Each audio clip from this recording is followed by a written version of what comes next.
Did you know that nearly 7 million people in the UK are skipping meals because they simply can't afford to eat?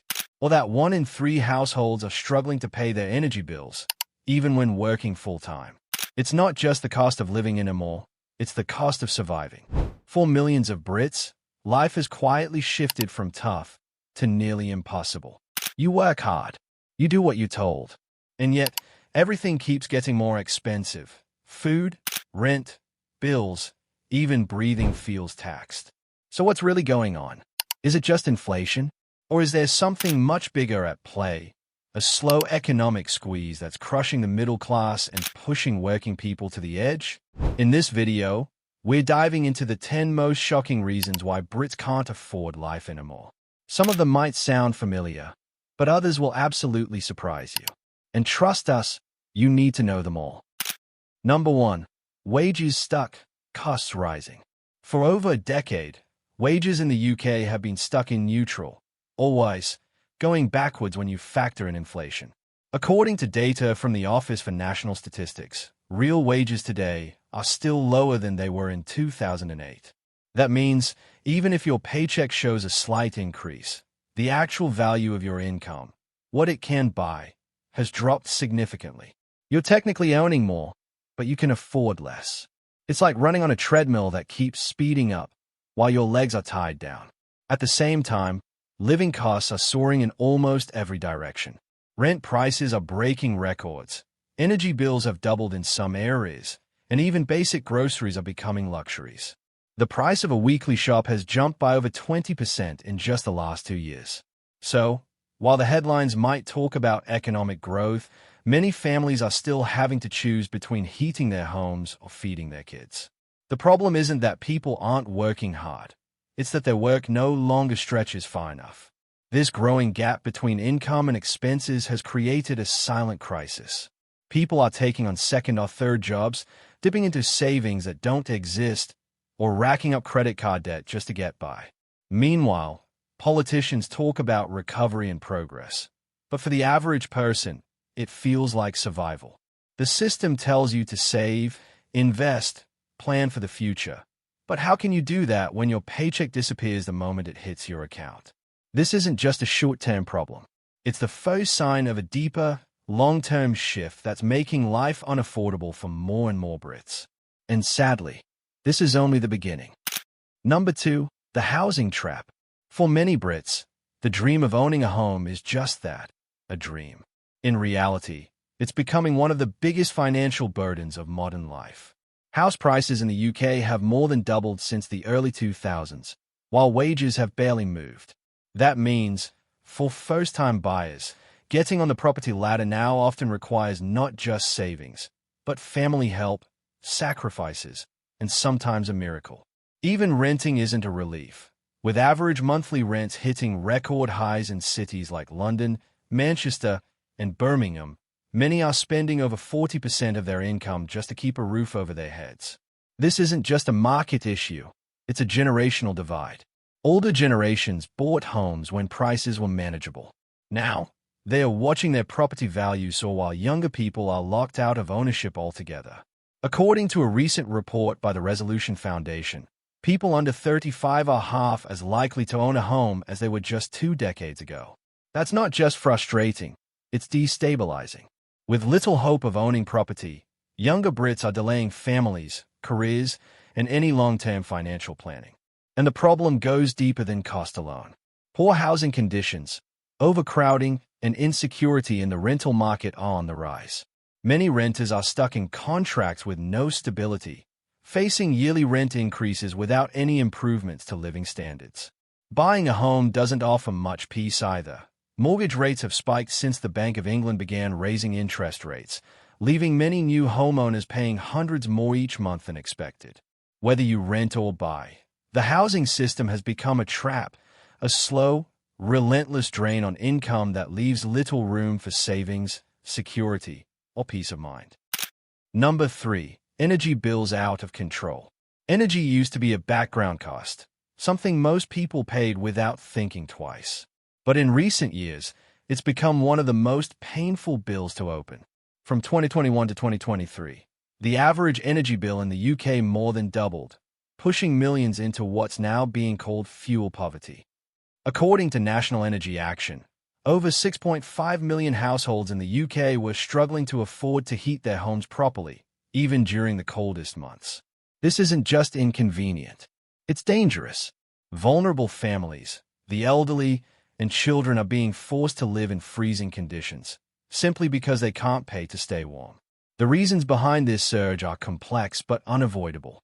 A global energy crisis, supply chain issues, and changes to the UK's energy price cap have all combined to drive costs through the roof. And while the government has offered limited support through energy grants or caps, these measures barely scratch the surface. The reality is, even with help, many households are still paying hundreds more each year than they were just a few years ago. And when you're already stretched thin by rising rent and stagnant wages, even a small increase in energy costs can throw your whole budget into chaos. What makes this even harder is how unpredictable it all feels. Prices rise with little warning, energy companies collapse overnight, and customers are left scrambling to switch providers, often ending up with even worse deals.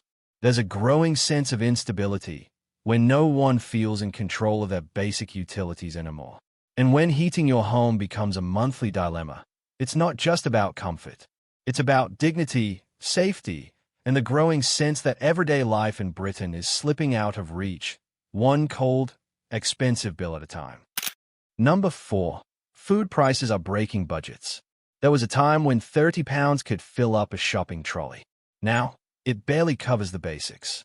Over the last 2 years, the UK has seen one of the steepest rises in food prices in recent history. According to the Office for National Statistics, food inflation peaked at a staggering 19.2% in early 2023, the highest in over 45 years. This isn't just about luxury items. It's the essentials, bread, milk, eggs, vegetables, all climbing in price week after week. For families on tight budgets, this means fewer meals, smaller portions, and daily decisions about what they can afford to put on the table. Behind these numbers are global supply chain issues, climate disruptions affecting harvests, the war in Ukraine impacting grain and fuel prices, and post-Brexit trade challenges increasing import costs. But while economists debate causes, regular people are feeling the effects in the most basic way. Their meals are getting smaller, and their wallets are emptier. Charities like the Trussell Trust have reported record numbers of people turning to food banks, including working families who simply can't make ends meet anymore. And this crisis isn't just financial, it's deeply emotional. The stress of not knowing how to feed your children or skipping meals yourself takes a massive toll on mental health.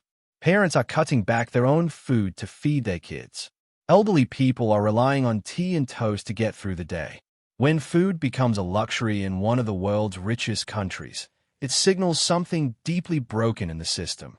Grocery shopping has become an act of budgeting, bargaining, and sacrifice. And for many, there's no sign of relief in sight. It's not just what you eat anymore, it's what you can't afford to eat. Number 5. Council tax keeps climbing. Every year, council tax bills arrive, and almost every year, they are higher than before. What was once a manageable local payment has quietly turned into a major monthly expense.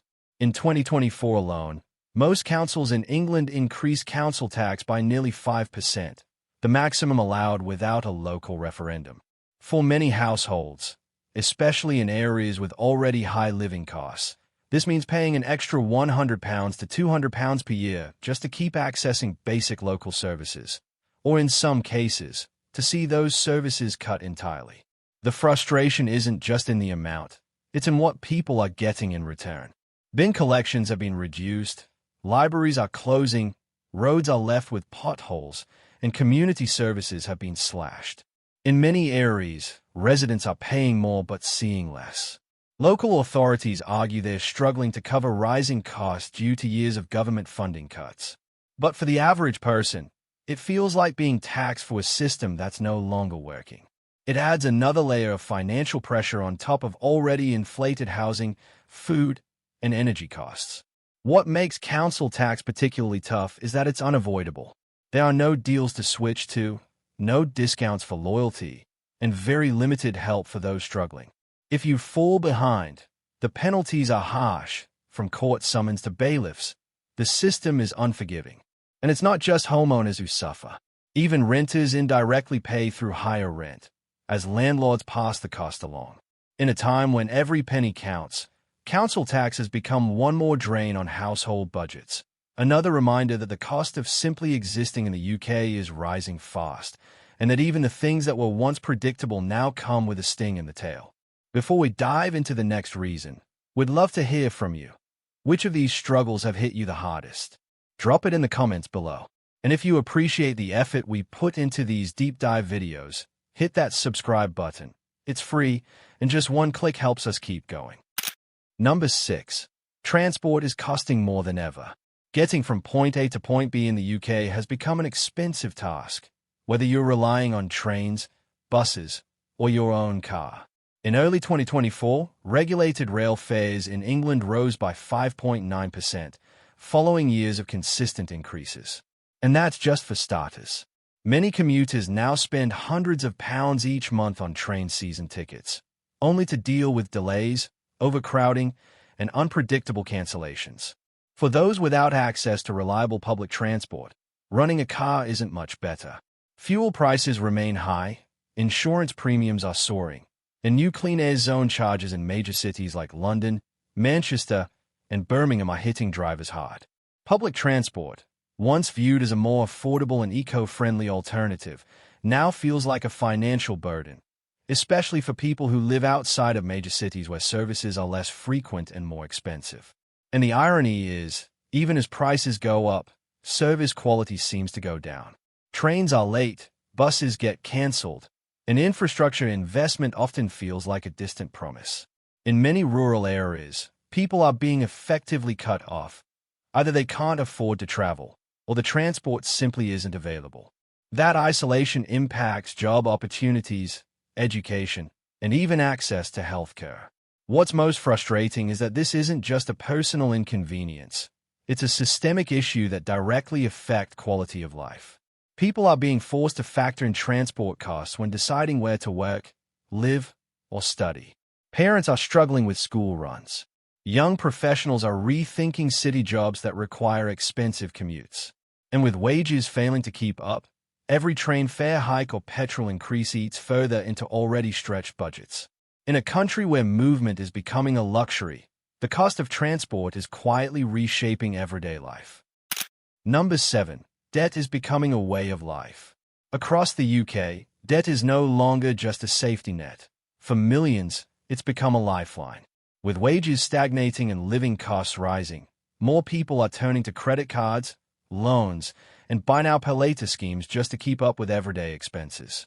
According to the Bank of England, household debt levels have reached record highs, and it's not just for luxuries. People are borrowing to cover food, rent, and energy bills. What used to be an emergency option is now a routine part of survival. But borrowing has become much more expensive. With the Bank of England raising interest rates 14 times between 2021 and 2024, the cost of debt has soared. A credit card balance that once cost a few pounds in interest now racks up double-digit charges every month. Mortgage holders on variable rates have seen their monthly payments increase by hundreds of pounds, leaving many just one unexpected bill away from default. Even those with fixed-rate mortgages are anxious, knowing their deals will eventually expire, and likely at a much higher cost. The deeper issue here is the emotional and mental toll debt takes. The constant pressure of juggling bills, late payment notices, and mounting interest creates a cycle of stress and anxiety. People feel ashamed, isolated, and trapped in a financial spiral they can't escape. And for many, the system offers little relief. Debt advice services are overwhelmed, and government support often feels like too little, too late. What's happening now isn't just a personal problem, it's a structural one. A society where people must go into debt just to survive is a society on the edge. Debt has stopped being a temporary fix. It's now baked into everyday life, and that's a dangerous shift. Number 8. Childcare costs are crushing families. Raising a child in the UK has become one of the most expensive undertakings in modern life. And for working parents, childcare is the biggest blow. According to the OECD, The UK has some of the highest childcare costs in the developed world, with full-time nursery fees averaging over £1,300 per month per child in many parts of the country. For a two-parent household on average incomes, that's the equivalent of a second rent or mortgage payment, just for someone to look after their child while they work. This crushing cost is forcing many families into impossible choices. Some parents are quitting their jobs because childcare costs more than their take-home pay. Others are relying on grandparents or informal carers just to scrape by. It's not just hurting individual families, it's holding back the economy. Talented people, especially mothers, are being pushed out of the workforce or forced to take lower-paying, part-time roles to juggle childcare needs. And while the government has introduced some subsidies and free hours, these rarely cover full-time care, and often come with long waiting lists or limited availability. What makes it even harder is that childcare is not a luxury, it's a necessity. Parents aren't paying for extra tutoring or special treatment. They are paying just to go to work. And yet, they're being penalized financially for it. The result is a generation of young families living on the edge, constantly doing the maths to see if working even makes financial sense. It's a system that punishes ambition and makes planning for the future almost impossible. When the cost of childcare matches a monthly wage, the question isn't just, can we afford a babysitter? It's, can we even afford to work? Number 9. Public services are failing. Public services used to be the backbone of life in the UK, a safety net you could rely on, even when times were tough. But over the past decade, that safety net has started to tear. The NHS, once a symbol of pride and security, is now under enormous pressure. Waiting times for routine appointments and surgeries have hit record highs, with many patients waiting months or even years for treatment. Emergency services are stretched thin, ambulances delayed, and GP appointments increasingly difficult to book. And this decline isn't limited to healthcare, it's across the board. Schools are struggling too, with funding cuts leading to larger class sizes, fewer resources, and overworked teachers leaving the profession in droves. Local councils have slashed youth services, libraries, social care programs, and community centers due to budget constraints. The police are dealing with staff shortages, meaning slower response times and rising public concern about safety. The reality is, many public services are no longer functioning the way they should, and the public is being asked to accept that as the new normal. What's most frustrating for ordinary people is the growing sense of paying more for less. Taxes have gone up, council bills keep rising, and yet the support those payments are meant to fund is disappearing. People are being left to fend for themselves, paying privately for medical treatments, tutoring their children at home, or turning to charities to access services that used to be guaranteed. This breakdown in public infrastructure is more than inconvenient. It's exhausting, disheartening, and deeply unfair. When the system you've paid into all your life starts breaking down, it becomes harder to believe that anything will get better, and that growing distrust is shaping how millions feel about the future. Number 10. The rich are getting richer. While millions of Brits are tightening their belts, a small portion of the population is watching their wealth grow at record speed. Over the last few years, the UK's richest 10% have seen significant gains in property, investments, and corporate profits, even during times of national crisis. According to a report from the Institute for Fiscal Studies, the wealth gap has widened dramatically since 2020, with the richest households seeing their net worth rise by as much as 30%, while the average family struggles just to break even. It's not just inequality, it's a system that's increasingly tilted in favor of those who already have more. This growing divide isn't just about income, it's about opportunity. Wealth buys security, access, and power. While many are facing rising interest rates, higher food prices, and skyrocketing bills, those at the top often benefit from the very same economic conditions that are hurting everyone else. Rising property prices boost their portfolios. Tax loopholes protect their earnings. And political influence ensures the rules rarely change in ways that threaten their advantage. For the rest of the country, it feels like playing a game where the goalposts keep moving, but only for some. The result is a sense of deep frustration and growing anger. People aren't just struggling with money, They're struggling with fairness. When you work hard, follow the rules, and still fall behind while others gain more by doing less, it creates a sense of hopelessness. This isn't about envy. It's about a system that's no longer working for the majority. As more people question why wealth and opportunity are so unevenly distributed, the conversation around affordability is becoming something much bigger. It's about the kind of country people want to live in and whether real change is even possible. When you step back and look at all the pieces, frozen wages, out-of-control housing, spiraling energy bills, unaffordable childcare, broken public services, and a widening wealth gap, it becomes painfully clear life in Britain is no longer affordable for millions of people. This isn't just bad luck or poor budgeting. It's the result of years of economic decisions, political choices, and a system that seems to reward the few while leaving the rest behind. And the worst part, for many, this struggle is starting to feel normal, but it shouldn't be. People are doing everything right, working long hours, making sacrifices, cutting back on the extras, yet still falling short. That constant pressure is wearing people down. It's not just about money anymore. It's about mental health, dignity, and the growing fear that things might never get better. But awareness is the first step toward change. The more we talk about these issues, share our stories, and hold systems accountable, the harder it becomes for those in power to ignore what's happening. If any part of this video spoke to your experience, don't just scroll away. We want to hear from you. Leave a comment below and tell us which of these 10 issues has hit you the hardest. Your story might be exactly what someone else needs to hear today. We pour our heart and soul into making these videos to bring you the truth behind the headlines. If you found value here, support us by subscribing to the channel. It's completely free and takes just one click. And if you're hungry for more insights like this, be sure to watch our next video. Your support means the world to us and helps keep this kind of honest content going.